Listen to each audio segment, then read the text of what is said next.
Assalamu alaikum everyone, welcome back to the channel. If you're new here, my name is Mohammad Umar Khan and I'm a 4th year law student at Islamia University of Bhagalpur. Students, आज की इस video से हम लोग एक series को start करने वाले हैं। आप तमाम लोग जानते होंगे कि मेरे चैनल पर काफ़ी ज़्यादा जो वीडियोस हैं वो मौजूद हैं लॉ एडमिशन टेस्ट से रिलेटेड और एडमिशन प्रोसीजर से रिलेटेड। लेकिन ये जो सीरीज़ है इसमें स्पेसिफिकली हम law admission procedure in Pakistan और law admission procedure in different countries को कंपेयर करने वाले हैं। इसका जो बेसिक पर्पज़ है वो ये है कि हमारे यहाँ पर एडमिशन प्रोसीजर क्या है उसको बेहतर अंदाज में समझने के लिए हम इसको दूसरे ममालिक के साथ कंपेयर करके देखेंगे और देखेंगे कि वहाँ पर कौन सा ऐसा सिस्टम है जो यहाँ पर भी होना चाहिए ताकि वो हमारे स्टूडेंट्स के लिए एक जो है ना मुफीद चीज़ साबित हो सके। तो आज के इस वीडियो में हम लोग एडमिशन प्रोसीजर इन पाकिस्तान और एडमिशन प्रोसीजर इन इंडिया को कवर करने वाले हैं कि अगर एक स्टूडेंट लॉ करना चाहता है, लॉ को एज अ प्रोफेशन अडॉप्ट करना चाहता है और वो पाकिस्तान में है तो क्या एडमिशन प्रोसीजर होगा उसके लिए, और कंपैरेटिवली अगर एक स्टूडेंट इंडिया का है और वो इंडिया में लॉ करना चाह रहा है तो उसके लिए क्या एडमिशन जो है ना वो प्रोसीजर होगा। अब इस वीडियो सीरीज़ का हरगिज़ मतलब ये नहीं है कि अगर एक स्टूडेंट पाकिस्तान का और वो इंडिया से करना चाह रहा है तो उसके लिए क्या प्रोसीजर है, बिल्कुल नहीं। मैं ये बेसिकली कंट्री को कंपेयर कर रहा हूँ कि पाकिस्तान में एडमिशन प्रोसीजर क्या है लॉ करने के लिए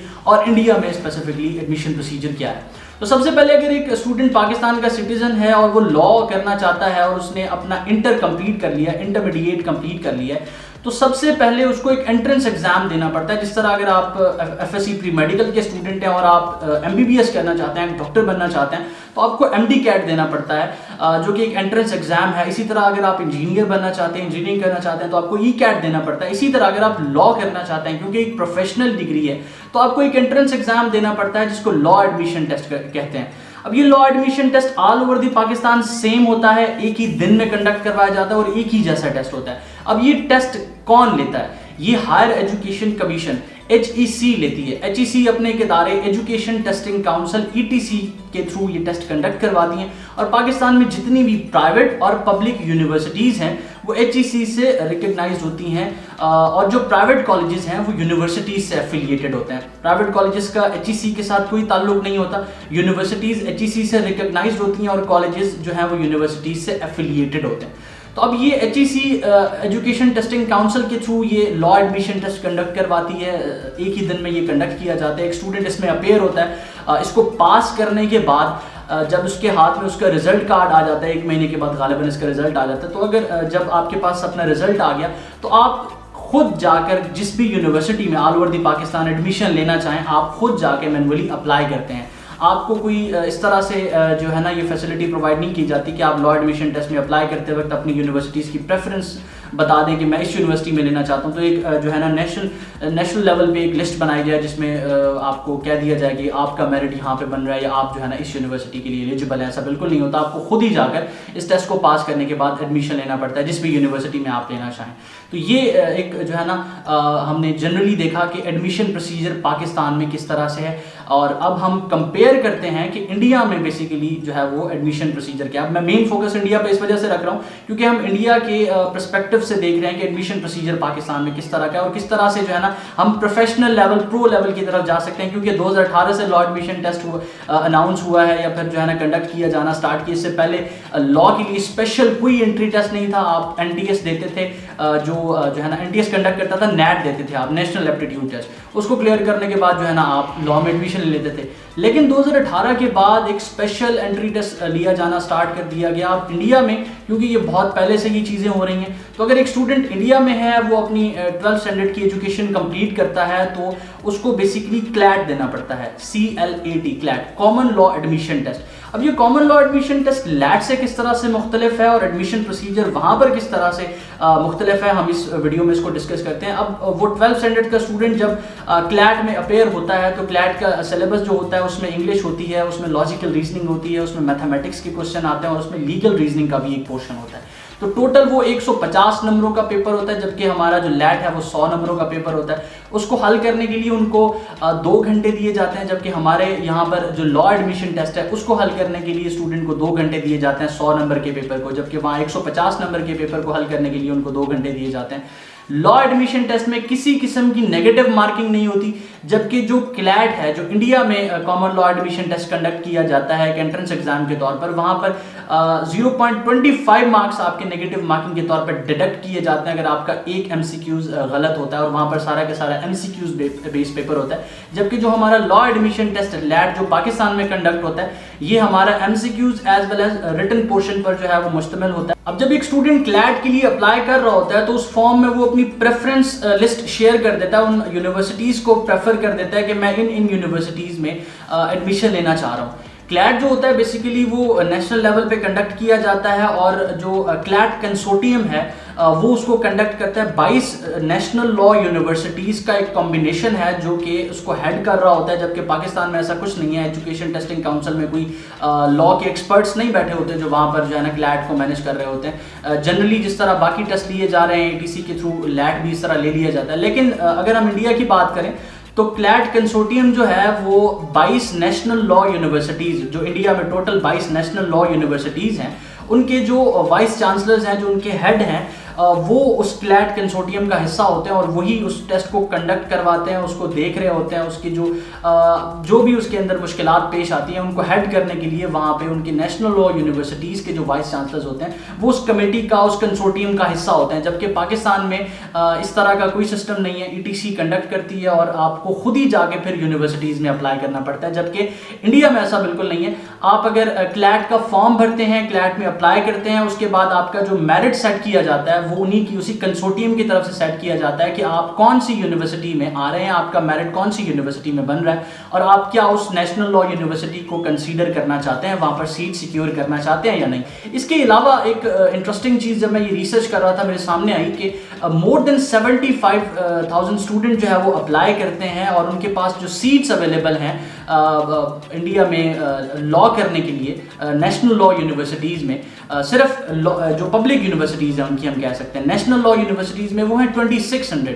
इट मीन्स कि सिर्फ 3% लोग अप्रॉक्सीमेटली वहाँ पर एडमिशन सिक्योर कर सकते हैं। बाकी तमाम लोग जो है वो पब्लिक सेक्टर्स में सरकारी यूनिवर्सिटी में एडमिशन स्कोर नहीं कर सकते। उस क्लैट कंसोर्टियम की जो यूनिवर्सिटीज़ होती हैं, नेशनल लॉ यूनिवर्सिटीज़ जिनको एनएलयूज़ कहते हैं, वो वहाँ पर आप एडमिशन सिक्योर नहीं कर सकते, आपको फिर प्राइवेट कॉलेज की तरफ रुख करना पड़ता है। अब यहाँ पर पाकिस्तान में क्या है कि आपने लैट दिया, उसके बाद आप चाहे प्राइवेट में जाना चाहते हैं प्राइवेट में जाएं, आप पब्लिक में जाना चाहते हैं पब्लिक में जाएं, टोटली आपके ऊपर डिपेंड करता है कि आप किस यूनिवर्सिटी में, किस इदारे से लॉ करना चाह रहे हैं। लेकिन वहाँ पर ऐसा नहीं है, सबसे पहले वो नेशनल लॉ यूनिवर्सिटीज़ के लिए कंसीडर किए जाते हैं, उसके बाद वो प्राइवेट का रुख करते हैं। अब यहाँ पर एक और इंटरेस्टिंग चीज़ ये है कि जो प्राइवेट लॉ कॉलेजेस होते हैं वहाँ पर तमाम के तमाम प्राइवेट लॉ कॉलेजेस के ऊपर पाबंदी नहीं है कि आपने वही स्टूडेंट लेने हैं जिन लोगों ने common law admission test CLAT clear किया हुआ है। इंडिया में ऐसा बिल्कुल नहीं है। वहाँ पर कहते हैं कॉलेजेस इंडिपेंडेंट है कि वो अगर खुद अपना एंट्रेंस एग्जाम लेना चाहें तो वो ले सकते हैं, अगर वो क्लैट की बेसिस पे एडमिशन देना चाहें तो वो क्लैट की बेसिस पे एडमिशन दे सकते हैं। वहाँ पर 150 से ज़्यादा ऐसे कॉलेजेस हैं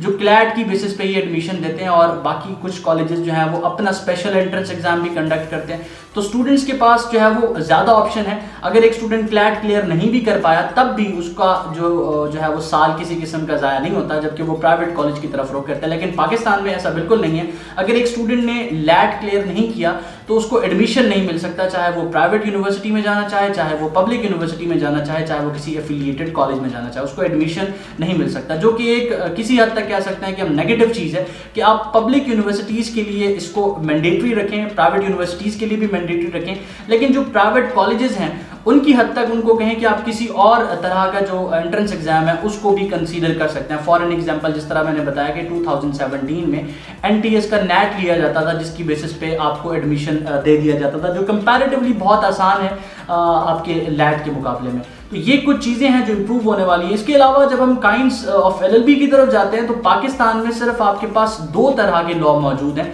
आप या तो सिंपली एलएलबी 5 में एडमिशन ले लें जो जनरली हर जगह पे हो रही है, इंग्लिश लॉ जिसको कहा जाता है, जिसकी एक आउटलाइन एचईसी की तरफ से रिकमेंडेड होती है। जबकि एक और तरह का एलएलबी पाकिस्तान में हो रहा है, वो उसको हम एलएलबी शरिया एंड लॉ कहते हैं।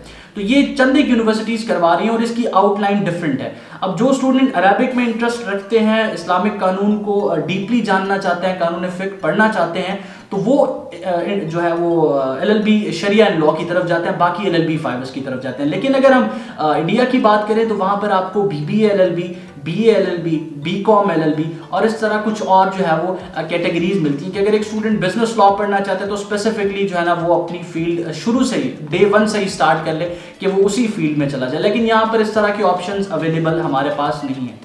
स्टूडेंट्स इसके अलावा एक और इंटरेस्टिंग चीज़ है कि वहाँ पर LLB के लिए और LLM के लिए दोनों के लिए क्लैट कंडक्ट किया जाता है। जो LLM के लिए कंडक्ट किया जाता है उसको क्लैट PG कहते हैं और जो LLB के लिए कंडक्ट किया जाता है उसको क्लैट UG कहते हैं, जबकि यहाँ पर पाकिस्तान में सिर्फ LAT law admission test LLB admissions के लिए लिया जाता है। LLM के लिए कुछ स्पेसिफिकली इस तरह का टेस्ट नहीं है। तो मेरे नज़दीक जो मैंने इसको स्टडी किया है, हमें जो चीज़ें करने की ज़रूरत है आने वाले वक्तों में वो ये है कि एक रेगुलेटरी अथॉरिटी होनी चाहिए नेशनल लेवल पर जो पाकिस्तान की तमाम लॉ यूनिवर्सिटीज़ का, लॉ डिपार्टमेंट्स का अपने पास रिकॉर्ड रखे, उनकी एक प्रॉपर रैंकिंग बनाए और वही जो लॉ एडमिशन टेस्ट है वो कंडक्ट करवाए। पाकिस्तान बार काउंसिल को इस तरह की कमेटी बनानी पड़ेगी और वो committee all over the Pakistan इस तरह का लॉ एडमिशन टेस्ट, एक एंट्रेंस एग्जाम कंडक्ट करवाए।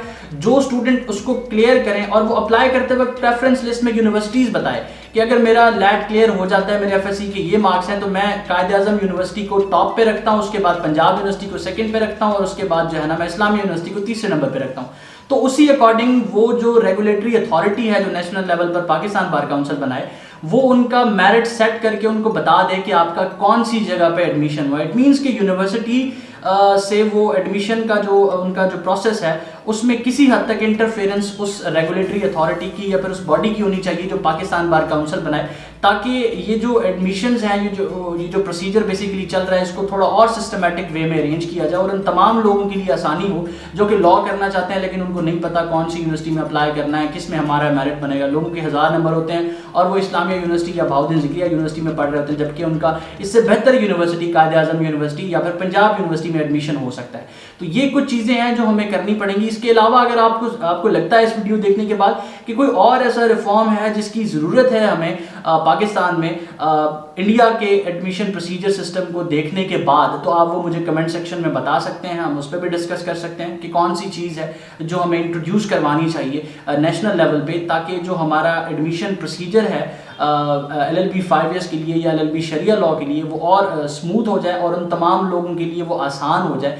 जो लॉ की पढ़ाई करना चाहते हैं, इस फील्ड की तरफ आना चाहते हैं और इस फील्ड को एज अ प्रोफेशन अडॉप्ट करना चाहते हैं। अपना बहुत सारा ख्याल रखिएगा। कोई भी रिकमेंडेशन कमेंट सेक्शन में मुझे ज़रूर दीजिएगा और आप हमें सोशल मीडिया पर ज्वाइन कर सकते हैं, हमारे व्हाट्सएप ग्रुप को ज्वाइन कर सकते हैं, फेसबुक पेज को लाइक कर सकते हैं और करना चाहें तो हमारे इस यूट्यूब चैनल को सब्सक्राइब भी कर सकते हैं। अपना बहुत सारा ख्याल रखिएगा, दुआ में मुझे याद रखिएगा। अल्लाह हाफ़िज़।